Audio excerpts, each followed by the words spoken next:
Rafiq Suraj Desai, something Verma, number सांगा ना तुम्ही नंबर. समसिंग वर्मा.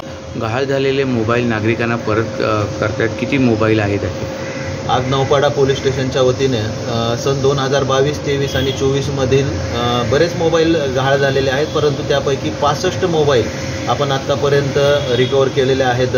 म्हणजे ज्यांना वापरलेले आहेत त्यांना कन्व्हिन्स करून हे मोबाईल आमची जी सायबरची टीम आहे, PSI शेळके, तीर्थकार, पाटील आणि खेडकर ज्यांचे सहकारी जे आहेत की ते रोज फॉलोअप घेत राहतात. कारण ते मोबाईल मिसिंग झाल्यानंतर आपण त्या मोबाईल CIR पोर्टलवर त्याची पूर्ण माहिती भरत असतो.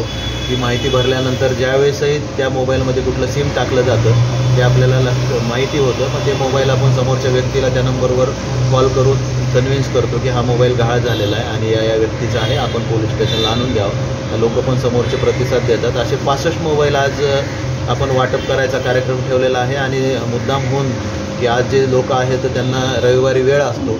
आज जरी वरिष्ठ अधिकारी आमचे नसतील तरी आम्ही वरिष्ठ अधिकाऱ्यांना कल्पना दिली होती आणि रविवारचा दिवस सगळे लोक जास्तीत जास्त येऊ शकतात हे गृहीत धरून आजचा प्रोग्राम ठेवलेला आहे.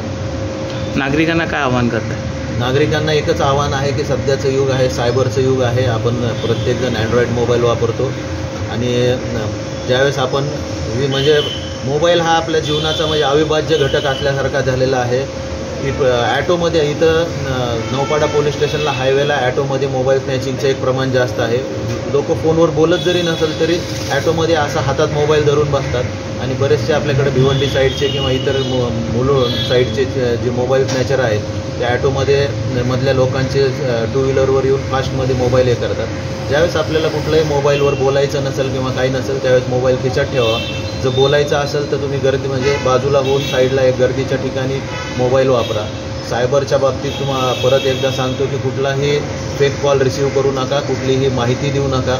जरी आपल्याकडून काही प्रकारात अशी चूक झाली तरी तात्काळ 1930 आणि NCCRP पोर्टलवर आपली माहिती तात्काळ अपलोड करा आणि लगेच पोलीस स्टेशनला या, आपल्याला तात्काळ मदत मिळेल.